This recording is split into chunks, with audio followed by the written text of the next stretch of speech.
गवई साहब से उम्मीद करते हैं कि वो ऐसा ना करें, वो समाज को ना भूलें। उनके पास एक पावरफुल पोस्ट आई है। उम्मीद करते हैं कि वह जिस समाज से आते हैं, जिस दलित समाज से आते हैं, दबे कुचले समाज से आते हैं, उस समाज के लिए सोचें, उसके बारे में करें। जैसे बाबा साहब डॉक्टर अंबेडकर कानून मंत्री बनकर उन्होंने मजदूरों के लिए, महिलाओं के लिए, डिप्रेस्ड सोसाइटी जितनी भी थी, अलग अलग वर्गों के लिए उन्होंने कानून को बनाया और उनको सुरक्षित करने के लिए डटे रहे।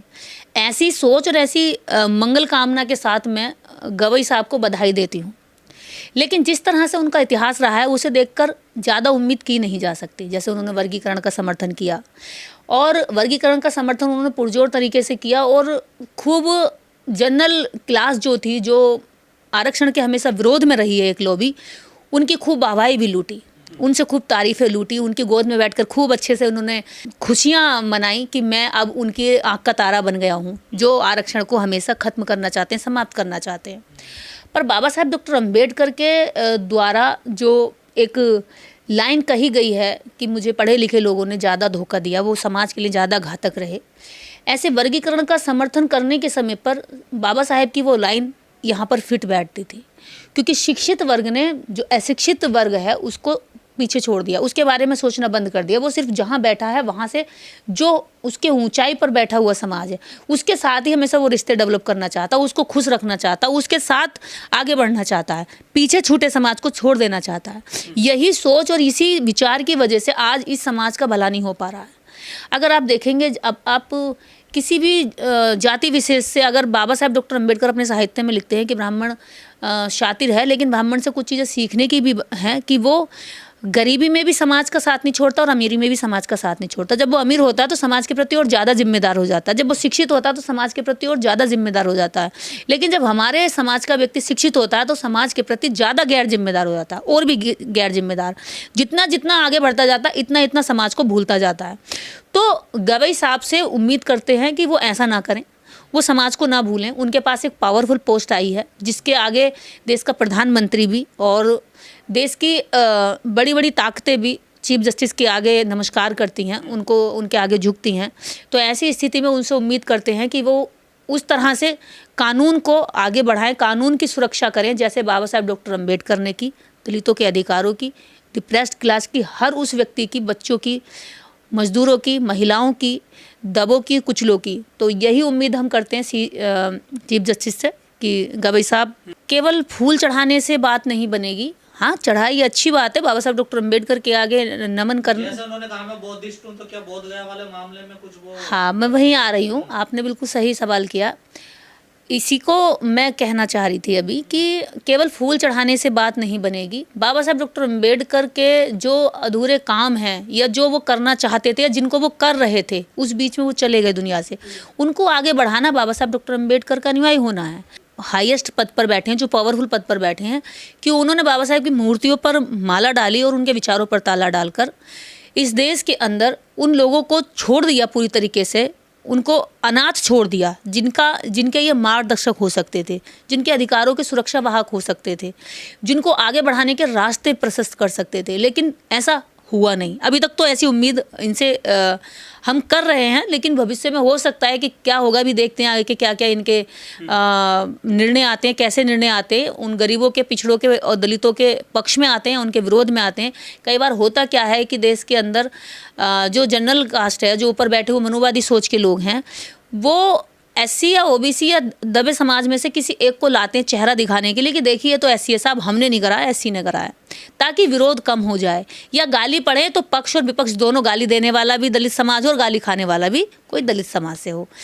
जितने आप देखेंगे ऐसे बड़े पदों पर बैठने वाले, जैसे आप हमारे राष्ट्रपति रामनाथ कोविंद जी रहे, सीढ़ियों तक पे उन्होंने बैठकर पूजा करी। उसके बाद में राष्ट्रपति द्रौपदी मुर्मू जी, जिनको मंदिरों में अंदर तक नहीं घुसने दिया, फिर भी वो बार बार मंदिर जाती हैं। इससे क्या ऐसी समाज का या आदिवासी समाज का मनोबल डाउन होता है कि देखिए इतने बड़े व्यक्ति को भी मंदिर में नहीं जाने दिया, फिर भी वो जा रहा है। इसका मतलब हमें जाते रहना चाहिए, मार खाने के बाद भी, अपमान सहने के बाद भी। तो दलित समाज को कोई उम्मीद नहीं है उनसे? देखिए, उम्मीद पे दुनिया कायम है, उम्मीद कर सकते हैं, लेकिन वो देखा जाएगा आगे क्या होता है और कैसे होता है। इतिहास देख करके तो लगता नहीं कि जिन उम्मीदों को हम कर रहे हैं उन उम्मीदों पर खरे उतरेंगे।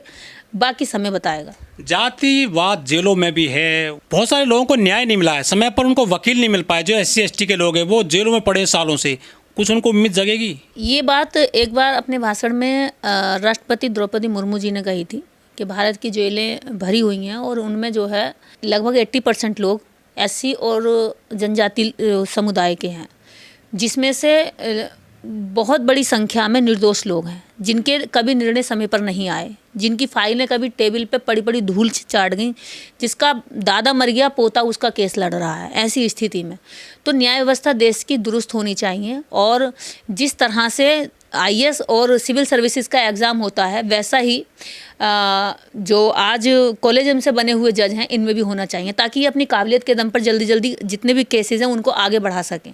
आज हज़ारों लाखों फाइलें टेबल पे पड़ी होती हैं, तो मैं यही आशा और उम्मीद करती हूँ कि गवई साहब आप वहाँ पहुँचे हैं, आप उस समाज से आए हैं जिस समाज में अभी तक पीढ़ी दर पीढ़ी दर्द झेला है, अन्याय झेला है, जिनकी कोर्टों तक आवाज़ नहीं गई, जिनको अगर पहुंच भी गए कोर्ट तक तो सही से न्याय नहीं मिला, या न्याय तक आए भी तो निर्णय नहीं मिल पाया। लेकिन ऐसे समुदाय के जो पीड़ित हैं वो तो सुप्रीम कोर्ट तक पहुंच नहीं पाते आसानी से, बहुत महंगी फीस है, बहुत लेट मिलता है न्याय, तो क्या उम्मीद जगेगी ऐसे समुदाय को? देखिए, उम्मीद की तो बात ऐसी है कि अब ऐसी समुदाय भी जान रहा है अपने अधिकारों को। पहले कभी कोर्ट तक या थाने तक भी नहीं जाना चाहता था, थाने से भी डरता था, वहीं पे उसको जो है सरेंडर करवा दिया जाता था, थाने चौकी चाहिए उसको सरेंडर करवा दिया जाता था। लेकिन अब चौकी से थाने जा रहा, थाने से डिस्ट्रिक्ट कोर्ट जा रहा, डिस्ट्रिक्ट से हाई कोर्ट जा रहा और हाई कोर्ट से सुप्रीम कोर्ट तक भी जा रहा है, क्योंकि उसको जो बाबा साहब डॉक्टर अम्बेडकर की विचारधारा है, जो ताकत है, उसका अंदाज़ा हो रहा है, उसका एहसास हो रहा है। यही कारण है कि डॉक्टर अम्बेडकर की मूर्तियों से लोग नफरत कर रहे हैं।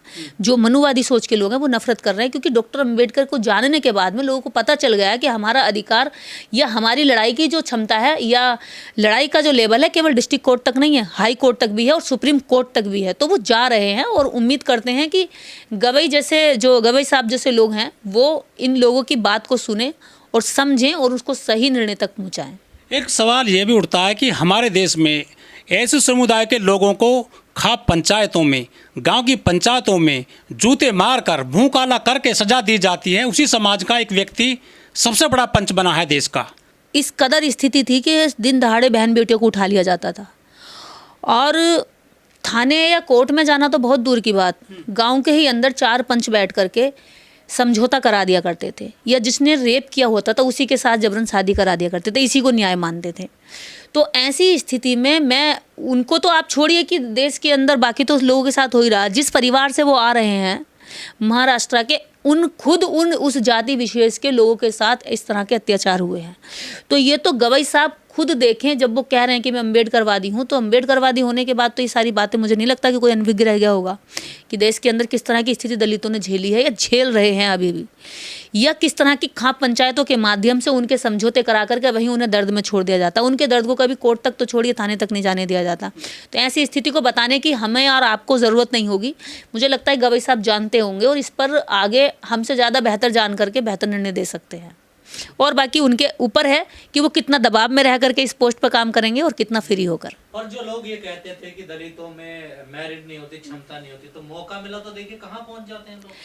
जो मेरिट का रोनर होते हैं वो तो गाय के गोबर में ज्ञान ढूंढते हैं, गाय गौमूत्र में अपना सारा ज्ञान प्रवाहित करते हैं। तो मेरिट वाले लोगों का तो पता चल गया, मेरिट वाले लोग देश की जासूसी कर रहे हैं।